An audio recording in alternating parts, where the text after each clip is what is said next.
Greetings, travelers, and meet Pathalerix. Now, Pathalerix is my main in retail, but this isn't retail. This is classic hardcore WoW on the Skullrock server. But why are we here? Well, one of the most exciting, and dare I say it, immersive hardcore community events is going on right now. So we find ourselves as a level 1 human paladin, talking to Marshal McBride in Elwynn Forest, getting some quests to kill a few wolves and take out some kobolds. A familiar beginning, but the first steps of a new journey. Or perhaps an old journey revisited, but this character isn't without some restrictions. First, I'm playing on Skullrock, which is a classic hardcore server. That means Pathalerix only has one life, and a death, well, it will be back to Elwynn, the usual stakes. Second, we have solo self-found enabled. So all of the items we get, upgrades for our character and everything, will only come from NPC vendors, quest rewards, drops, or crafting. Basically just not from other players through trade, auction, or mail. And third, well, we're playing RaceLocked, the community event. So as a human, I will be looking to join a human guild, and I can only group up for quests with fellow humans, do dungeons with fellow humans, and if all goes well, take down the ultimate goal of killing Ragnaros with a human-only guild and group. And when I say a massive community event, I mean it. Across all of the races, there's over 8,000 verified players in this challenge, each blazing their own journeys with their guilds and groups. So as we get going here, I think it's worth mentioning that I believe this challenge originated with the TAUREN race, and correct me if I'm wrong in the comments, but I believe Graze for Days started the first run, and then the add-on we're running to see all the communities and tracking it is from BonniesDad. And I wanted to get out here to relive some of the nostalgic human leveling, because while I've seen a few other perspectives from some awesome creators just like Savix on Dwarf, Shobek on Night Elf, Xaryu on GNOME, and of course Graze for Days on TAUREN, not to mention all of the other people doing the community event, there are tons of different perspectives throughout this event, so if you want to see some other playthroughs, those would be a good thing to check on. But personally, I can't turn my back on human right now. And speaking of human, Elwynn Forest is under the usual threats. And after our wolf and kobold roundup, there is a classic menace in the valley. Garrick Padfoot. How is it that we're meant to group up with only humans, but the biggest threat at the moment is the Defias Brotherhood, a human faction? Oh well, let's get it. He shouldn't be too much of a problem, since we have a two-handed weapon for this playthrough. And, oh my. It looks like the Night Elves are invading Elwynn already, and stealing my chests. Noted. Speaking of two-hand though, some of you might be wondering what happened to the Inquisitor Pathalerix. Well, unfortunately, after the level 20 video, he got to about level 28 and was slain in Duskwood in a cave by an ogre, and maybe even more unfortunately, my footage of this event was corrupted and I couldn't actually edit the final video, so we have a few more safety measures in place for Pathalerix and the footage here, but I don't plan on dying. And it just feels good to be back in Elwynn, the familiar soundtracks, and the classic WoW character models. But we're already being sent to Goldshire to get out there and make a name for ourselves. And I, for one, well, I'm up for it. Which is a good time to talk about the human guilds, because looking at the add-on, the humans are sorely behind as far as average level goes, second last only to trolls, but there are actually two major guilds that are verified and participating in this challenge, Human Error and Honor Corps. And I've heard rumors that there's a little bit of a civil war going on the human side. I'm not sure if that's true, but I will for sure ask some questions around town before making the final decision on which guild to join. At least for Paladin, loyalty is a pretty big trait, and I want to get this decision right and stick to it. Checking into Lion's Pride Inn, we do have a few quests to get after. William Pestle requires some candles, and Remy 2 times requires some gold dust, which means one thing. We have an appointment with some kobolds. Making good progress on it though, and it even looks like we lucked out and got a chest here. Maybe not. I guess the Night Elves aren't the only ones in Elwynn taking some of the chests. At this point, the only Alliance race that hasn't stolen a chest from us is dwarves. Noted. At least we kind of got lucky with the kobold shovel and a two-handed weapon that is going to increase our damage pretty considerably. Chest snatching aside though, it is cool and honestly so refreshing to see so many people out here in Elwynn from all the factions. Community events like this just make the game feel so much more alive and immersive, and I have a feeling we haven't even uncovered the half of it yet. We're kind of approaching our first major decision for the character though, professions. Since we're solo self-found, this is going to be a pretty big one. Naturally, some of the key professions for hardcore would be alchemy or engineering, Alchemy would give us access to some consistent potions, like health and swiftness pots, which could certainly save our lives in a sticky situation. Something else that could save our lives, though, are target dummies. And those are from engineering. And honestly, for a paladin, engineering has some other things that could come in handy. Early goggles, stuns, grenades, AoE. So I think I will go the engineering route. Which does mean that we'll need mining to supply all the ore and stone. And I don't mind. We are not a stranger to copper ore. But a few of the crafts like the goggles also require leather. And leather, on a solo self-found character, can be kind of hard to come by, especially if you don't have skinning. So before I get engineering and start leveling it up, I'm actually going to grab skinning for a few levels just to get some leather stockpiled. Not to mention, skinning is super strong from an early game solo self-found perspective anyways, because the ruined leather scraps and light leather can be vendored to tradesmen for some early cash and early capital. Cash that could be used to buy stuff like bags and training. So while we have skinning, let's go ahead and lock in for some boar farming at the McClure Vineyard and get some raw gold and some leather stockpiled. Plus, who doesn't mind fighting a few boars in Elwynn for half an hour or so? A little live to win. Luckily for us, it looks like there's a few other people questing here, and quite a few boars on the ground just ready to skin anyways. Not to mention, Billy McClure is one hungry lad who wants some of the boar meat for some meat pies.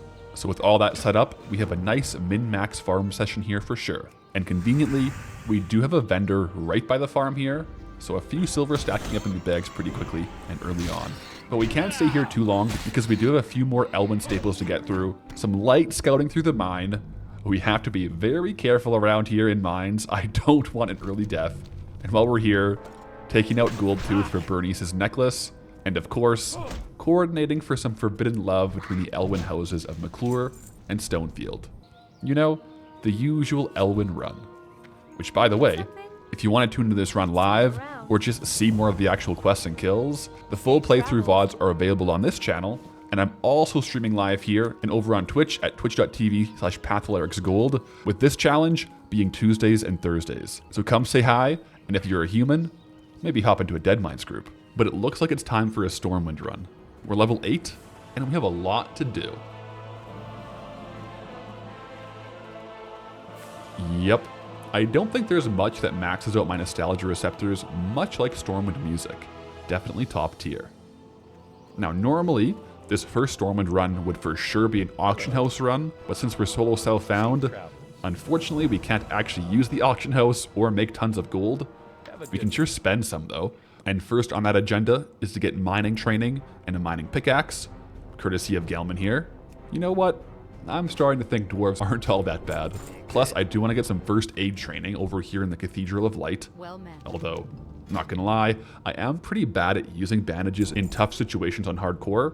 But hey, at least they're there if we do remember to use them. And to round off Stormwind, a quick stop to set our Hearthstone at the inn, drop a few items at the bank, and we can head back out on the adventures.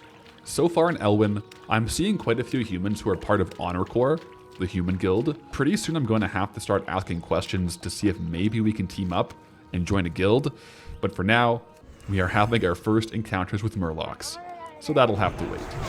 We just need the Crystal Kelp Fawn from the Murlocs to make an invisibility potion for the McClure and Stonefield Romeo and Juliets to sneak out of their warring houses for a date. And these Murlocs are also conveniently gnome-sized. Maybe this is some good practice with combat against the ankle biters. If gnomes keep stealing my chests, we might just have to throw down a Muck-Gra, aka a duel to the death. Maybe.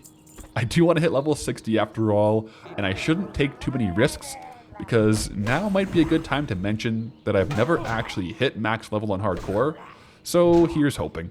I mean, at least we definitely know a lot of the dangerous spots from 1 to 30. One of which is for sure the Eastvale logging camp. But of course we go, because the lumbers, the Murlocs, prowlers, and bears aren't going to sort themselves. And our bags aren't going to either. Luckily the logging camp has a general goods supplier who will sell us 6 slot bags, the small brown pouches for just 5 silver. All those boars we farmed, and skinning as well, are paying dividends here. New bags equipped, and representing our hodgepodge chainmail as well, I'm feeling pretty comfortable and actually pretty powerful here, cruising up to level 9. Back to Goldshire for some hand-ins, and we're already being sent over to the west of Elwynn, but I do want to finish off some of the quests that we have hanging around, finally getting that invisibility potion completed for Romeo and Juliet, and we have one key quest left to the east. Princess. Perhaps another one of the main early run enders on Alliance, but we do have to prove ourselves and take down the boar. That being said, boars are historically quite strong in Classic, and this boar in particular has a posse of other boars to support. But it looks like we might have timed the kill quite well, and we have Princess alone. I'll take any advantage I can get and take her out now. And with that, Princess completed. We can wrap up the rest of the loose ends out in the Eastdale logging camp, and ding, level 10. Which does unlock talents. Now there are a few angles I can go here, but my old paladin, my original character, which this one is modeled after, Pathalerix, leveled through this area as red. So that's what I'm going to do this time as well. There are definitely some good survival talents in the other trees, but the improved Blessing of Light, I'm going for that one, and perhaps a great offense is also a decent defense. With level 10, we should definitely stop in Stormwind again for some training. We get some pretty good stuff like Hammer of Justice here, Lay on Hands, and Purify. All three of these could very realistically save us, or another human traveler, in a tight situation, avoiding a reset. I also want to stop in at the trade district here to see the weapons merchant, Gunther Weller. He has some very strong weapons, and the one in particular I'm looking at here is the Giant Mace, a two-handed weapon that absolutely blows ours out of the water. Although I love the look of the Kobold Shovel, I do want to upgrade it. To do so though, we do have to vendor off pretty much all of our trash, and even some materials, but I think it'll be worth it. The damage from this weapon is just going to be massive, and we're going to need it, because we're needed to the west to fight the gnolls on the front heading into Westfall. The agenda here, get 8 painted gnoll armbands from the mobs, and take up the ringleader, Hogger. And okay, it looks like someone already tagged him. They're a human though, so I can ask to group up. Man, I don't know what this guy was thinking, to be honest. He's a warrior with no heals, and Hogger slaps.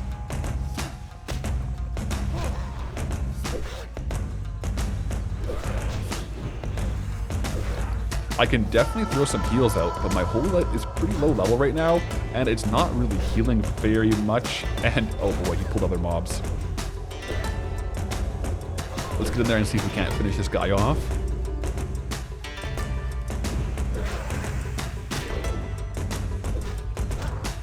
This is a lay on hands angle for Sandex for sure.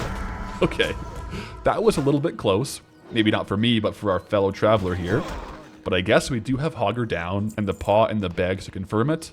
We have to look out for our other human folk hanging around Elwynn. So all that is left here on the forest edge is to clear up the remaining gnolls and get the armbands. With a bunch more people playing these low levels, there are quite a few people around, so we tend to have to fight these gnolls in pretty big packs because the straggler gnolls are kind of all picked off. Ideally we would avoid it, but sometimes mobs of 2 to 3 aren't avoidable. But with some rotation of bubble, potions, and grenades, we can wrap this up with our lives. I think the upgraded mace is paying for itself already, and it's back to Goldshire to collect the reward. The Stormwind Guard leggings. Very fitting for a human paladin, and also very helpful for a solo self-found paladin. These leg plates are going to do wonders for our stats. And travelers, we are doing well here in Elwynn. We pretty much are wrapping up all the quests now, and we do have some quests sending us over to Westfall, so let's go over there. Naturally, enjoying some of the ambiance and vibe of Elwynn on the walk over. And here we are, Westfall. Definitely a low-level Alliance staple. This zone does scale up pretty quick though, so I'll take a look around, see what people need help with, and above all, try to stay safe. The first couple of quests have us gathering handfuls of oats for Old Blanchy, and also getting the Furrowbrow's pocket watch.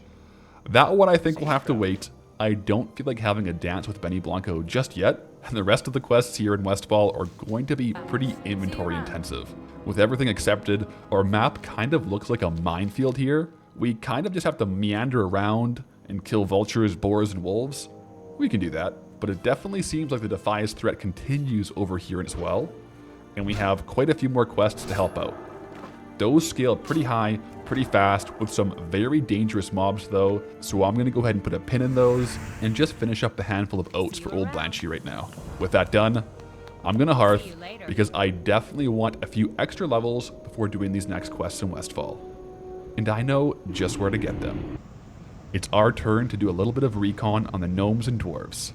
Let's go to Ironforge and Dunmoreau. And who knows, maybe we can return the favor and snag a chest or two. The only way to get there in style though, is the Deep Run Tram. In Ironforge here, everything looks pretty normal. Actually, I think I saw more dwarves and gnomes running around Elwynn, to be fair. Curious. The second reason I came over here though, is for the Golbalor Quarry Trogs. These guys are a very good in-between quest after Elwynn before Westfall to boost the experience a little bit and get a few more kills under our belt. There's only 2 quests to do though, but they do get us up to level 12. And with level 12, it's off to Loch Modan for a little bit. Naturally, stopping to investigate the lost pilot and take out the pet that apparently killed him. But with all that sorted, welcome to Loch Modan. I do quite like jumping back and forth between Loch and Westfall for these level bands, especially on hardcore. We go back and forth 2 or 3 times just to make sure we're always a decent level for the mobs we're doing. So let's check in with the Flightmaster and Kuranos. That way we can get back here pretty easily again and make our way down the zone to get after, well, more Trogs. Now that I think of it though, these quests are technically in defense of King's lands, which is helping the Dwarf King, I believe. But hey, so far I like the dwarves, and I wouldn't mind sharing a pint with the king. And while we're taking out these Trogs carefully, if you've tuned into some of my old hardcore runs, well, Loch Modan has been the death zone for about 50% of them.